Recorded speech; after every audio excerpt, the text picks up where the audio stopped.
Hello leaders, you're listening to In Between, a Higher Self Leadership podcast. I'm Valerie Sanjeevi, a business coach and leadership mentor. In my podcast, I wish to share my awareness on higher self leadership and how we can integrate it in our leadership practice every day and see results. Higher self leadership is in the awareness. Hello and welcome back everybody. I hope you all had a very beautiful summer break and that you are starting this new year fully replenished and ready to move in this next phase. Today we are going to dive in the subject of listening within leadership perspective. Listening is not about waiting for our turn to respond or to speak. It's not about rushing the other one who is trying to make a point or trying to explain something for our turn to speak. I know it happens a lot because sometimes for people who have a quick mind, we already know what's going to be the end of the sentence of someone who is speaking. I can relate to that. But in listening, when it comes to leadership, it's really not to speak louder, but it's about listening deeper. And what does it mean to listen deeper?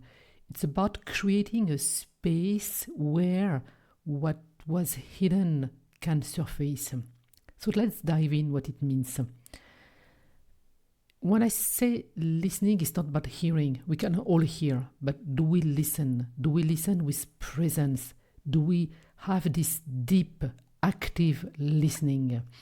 And deep, active listening is to hear, to listen to what the person in front of you is telling you with a deeper, a more profound awareness of what is being said.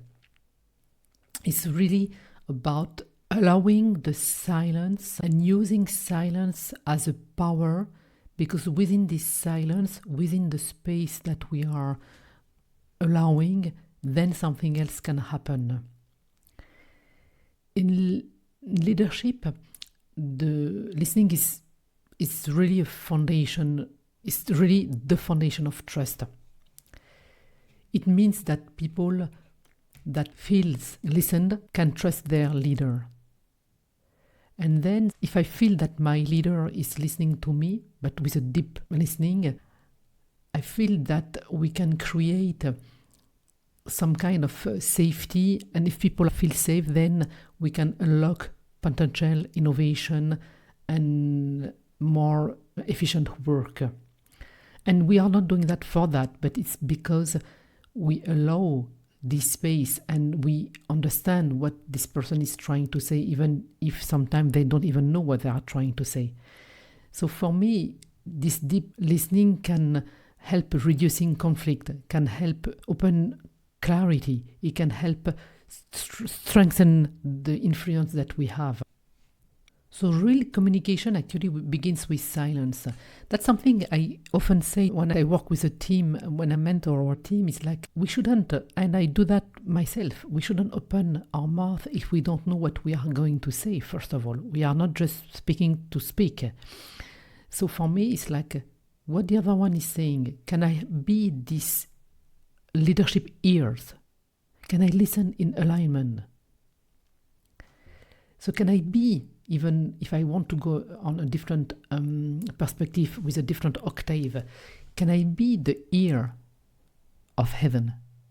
Maybe I should say ears of heaven, because then it's going to bring a different perspective. I'm not going to have a communication when it's action, reaction, question, answers.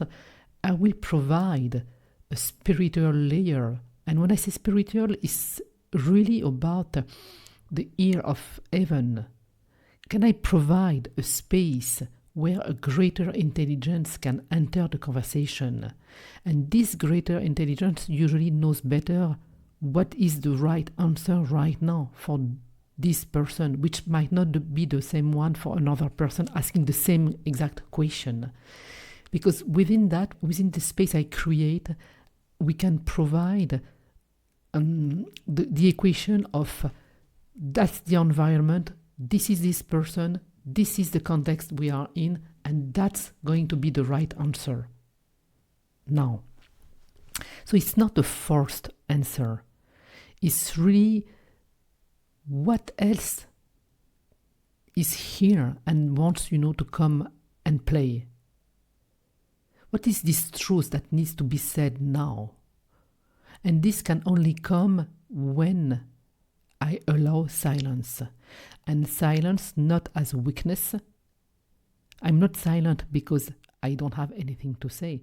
I am silent because I'm hearing, I'm listening with a different intelligence, with a greater one, and allowing for the sacred inquiry to be said.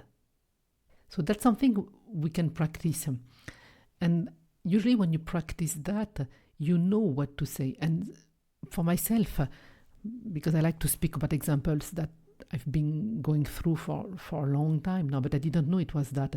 It's like I'm listening, and sometimes there is words that people are using, because in business coaching, people use words that I'm not even familiar with. But it's not a problem, because I know exactly, because I'm doing this deep listening and I'm allowing the space, then I know what to say, and not with my mind. I'm not trying to understand every word they are saying, because sometimes, as I say, they are using different technical words that I can't comprehend, and we will sometimes lose time in trying to comprehend them. And if we need to, we can always go there. And I do that sometimes when we need to.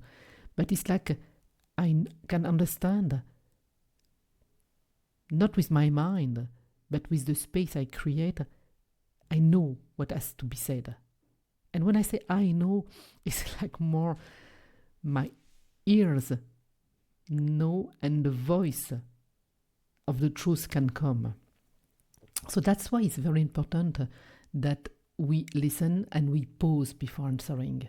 And not as act of weakness of thinking, is really to pause and then listen to what is being said, listen to what is not being said, and then mirror back what is being understood, and then we can ask a question, or we can give a solution, whatever is coming.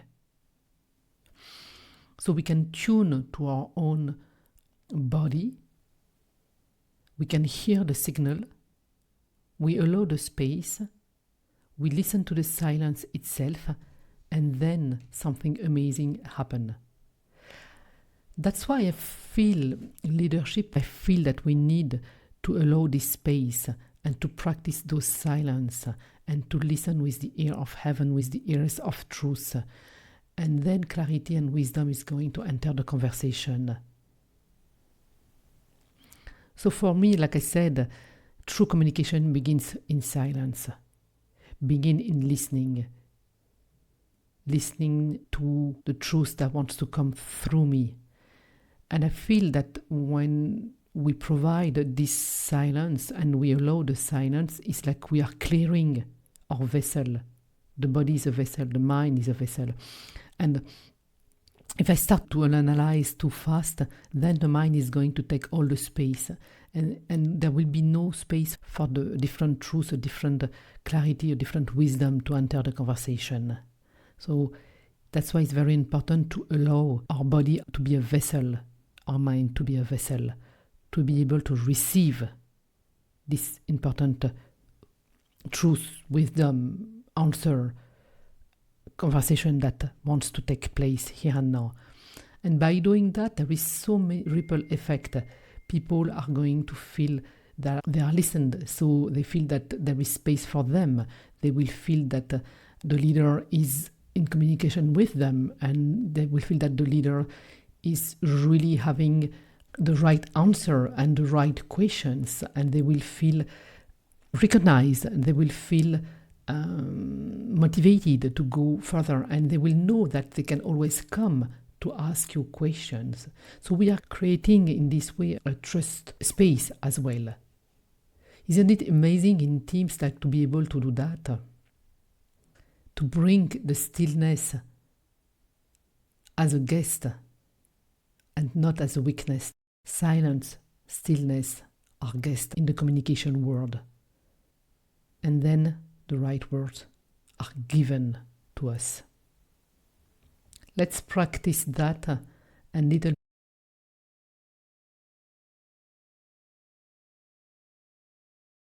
by little we will see the shift. Thank you for listening. Leadership in Action. See you soon on the next episode.